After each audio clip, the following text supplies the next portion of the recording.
હું મહાપુરા ગામનો વડલી મુન્ના ઠાકોર।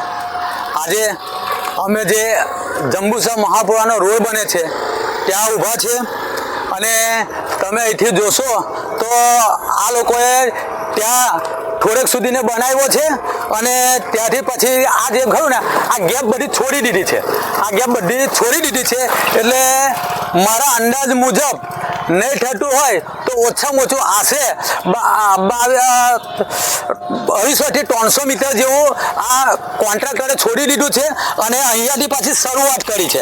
આ જે ખરું આ રોડ પર મેન્ટલ નથી અને અહીંયાથી આ મેન્ટલ નાખવાનું શરૂઆત કરી છે। હવે આ જે કહેવાય છે કે આ રેલવેની લીધે અધૂરું રહેલું છે, પણ અમારે એવું કહ્યું કે અહીંયા આ જે મોટું ઘરનારું રેલવે બનાવ્યું છે એ ઘરનાળા કને એક ફાટક હતી, ત્યાં એ ત્યાંથી જુઓ ને તો આપણે 2200 મીટર રોડ મહાપુરાના મારા ઘર કને જે પંચાયત છે ત્યાં ખૂટ મારેલો જ છે, ત્યાં 2200 મીટર રોડ પૂરો થાય છે।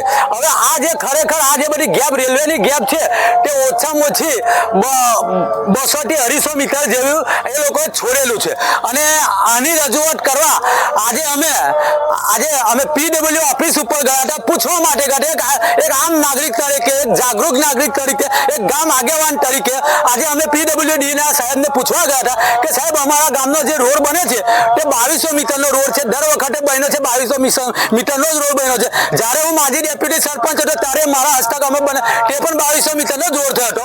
તો અત્યારે આ રેલવેની અંદર જે રોડ આવે છે તે રોડ એ લોકો અધૂરો મૂક્યો છે, કપાઈ ગયો છે।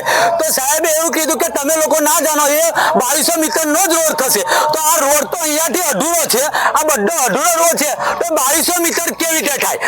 કારણ કે એની અંદર રોડ તો કટ વાગ્યો છે।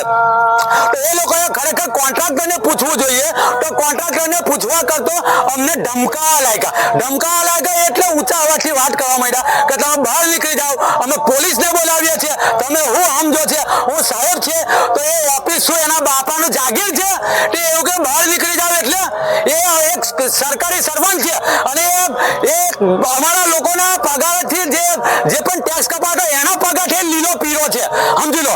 એટલે એની જાતલે સમજે છે એટલે ખરેખર અમે પૂછ્યું તો આ જે અધૂરું બાકી છે તે કઈ પથરા કઈ ગયા, એ રોડ કેમ અધૂરો કેમ છે, અમારે આટલું જ પૂછવું હતું, જાગૃત નાગરિક તરીકે અમે આટલું જ પૂછ્યું હતું અને સાહેબે અમે પોલીસની ધમકી આપી છે, અમારી જોડે દાદાગીરી કરી છે અને અમને બહાર કરવાની વાત કરી હતી।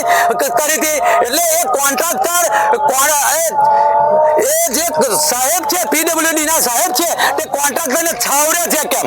ખરેખર એમનો જવાબ લેવો જોઈએ, તે કોન્ટ્રાક્ટરને છાવરે છે અને અમે તો બીજું કઈ પૂછવા નતા ગયા, અમે તો આ જ ગયા હતા કે કદાચ જો આનું જે આ રેલવે બનાવવાની હોય અને આ અધૂરું છોડ 200 થી 250 મીટર જેવો રોડ છે એ રોડ અમને ગામની અંદર પાઠવી આપે તો અમારા 2200 મીટર પૂરો થઈ જાય, કારણ કે એટલું બિલિંગ કટ કરી નાખે।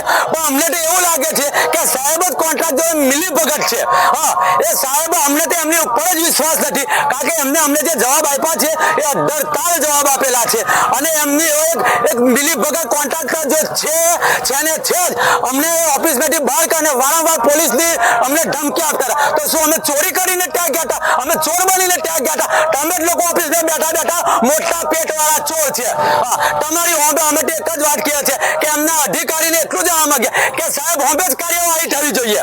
આ સાહેબે અમને અડધરતા તમે આ વિડીયો કરીને જો આ જે નારું છે એ નારાનો આખો પટ્ટો બાકી છે। અમારા મુજબ એવું લાગે કે 200 થી 250 મીટરનો રસ્તો અમને પટ્ટા પાથરા જ નથી, આ ઊભો છે ને અહીંથી પથરા એમને પાથર્યા છે મહાપુરા અને મહાપુરાની ભાગોળે પણ એમને પથરા અધૂરા રાખ્યા છે। તો પછી અમે એ પૂછવા ગયા હતા કે અમે કઈ બીજું પૂછવા કે એમની કને કઈ બીજું કઈ એમની જાગા ટોપવાની કરવા નતા ગયા, અમારે પૂછવું એટલું જ હતું કે ભાઈ આ જે અધૂરું છે તે ક્યારે કરવાના, કેવી રીતે બનાવવાના કે નથી બનાવવાના, તે અમને ધમકી આપવા માંડ્યા અને એક વસ્તુ છે કોન્ટ્રાક્ટરને છાવરે છે અને અમને પોલીસ સ્ટેશનની ધમકી આપે છે। એટલે અમની સામે કડકમાં કડક કાર્યવાહી થવી જોઈએ।